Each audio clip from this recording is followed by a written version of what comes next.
Hello everyone. This is Suzanne Knabe-Nicole from Police Science Doctor. Still with a blocked nose this week. It's only temporary. At some point, it will finally be over and I'll be able to breathe and sound normally again.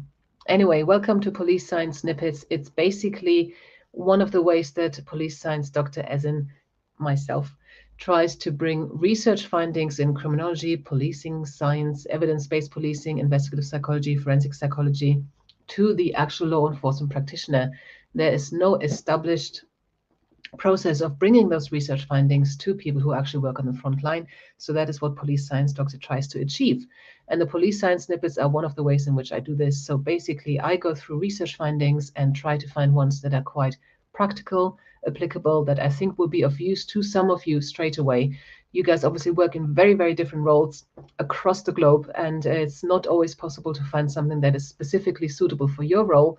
However, if you keep tuned in and just review all the police science snippets I've published so far, 140 now, hopefully there'll be something of there that is of particular interest to your role. If you join the Police Science Doctor email list, which is free, you get access to all the previous snippets on PDFs, so you can just download all of them and see which ones are of use to you. There's always a link to the original research in those emails and on the PDFs, so you'll be able to go to the actual source of the research. Whether you can then read the whole document or not is unfortunately beyond my control. That's down to the publisher of those journals. However, I think this week, all the 3 snippets and all the 3 articles are actually open access, which means you can access the full article. So to get onto the email list, just Google Police Science, go to my website, Police Science Doctor, and enter your details into the form that pops up or that appears at the bottom of each of the pages. So the snippets for this week are, firstly, use of force simulations. Reality-based simulations test the effective use of complex combinations of use of force-related skills during dynamic encounters typically faced by officers in the field. While moderately low rates of lethal force errors were observed overall, there were significantly fewer errors in live versus video scenarios. So this study compared live simulation. You are in the field, people are pretending to either be baddies or not baddies, I guess. And they compared that to a video condition where people presumably are wearing virtual reality goggles and are doing the video simulation. So the error rate for the live simulation with actual people was just 0.81%, and the video scenario error rate was 5 times as much, 5.92. So as they're saying, still quite low, but much higher in the video scenario option or version or condition, which means that perhaps live scenarios are still a more effective way of training. What I'd be interested in, so this is obviously the error rate in training, what I'd be interested in is to compare officers in the field. You look at their use of force rates and in how many cases these were appropriate or not appropriate, and then try and link that back to what kind of training they had. Some future research idea for someone out there. The next snippet is about appearance and lineups accuracy. When the appearance of the target, so that's the perpetrator, changes, so for example, they have stubble or they don't have stubble when they did have stubble whilst the witness was, or the victim was actually seeing them during the crime, or maybe the hair length has changed, they are less frequently identified correctly, which makes sense. Okay, that's quite intuitive. Correct identifications were made more frequently when the targets were positioned early on rather than late in the lineup, and incorrect foil identifications were made more frequently when the targets were positioned later rather than early.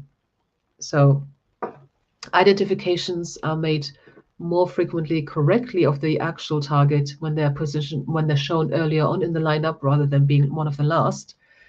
And incorrect foil identifications were made more frequently when the targets were positioned late rather than early. So that's the opposite. So when they're trying to put someone in who's not actually the perpetrator.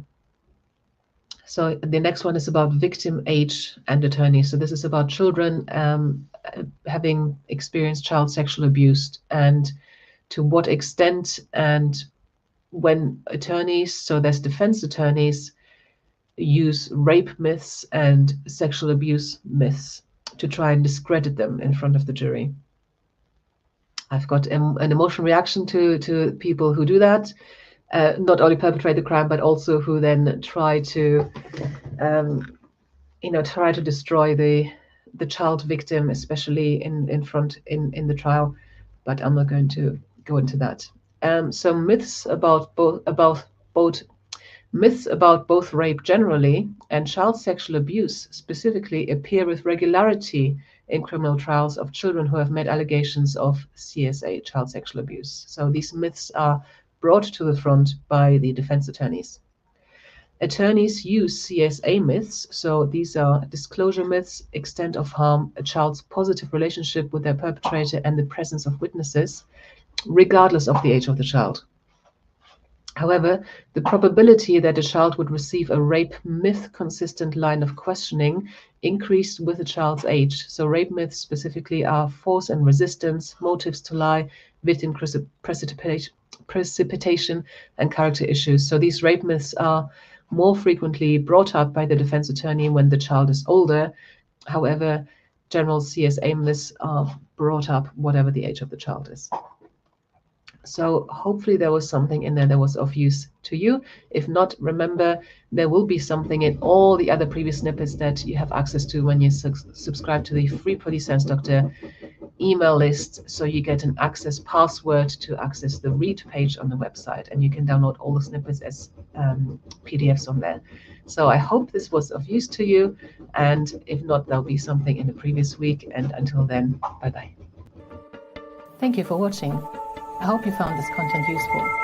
You can get access to each episode's transcript with key learning points, timestamps, and references if you get yourself onto my mailing list.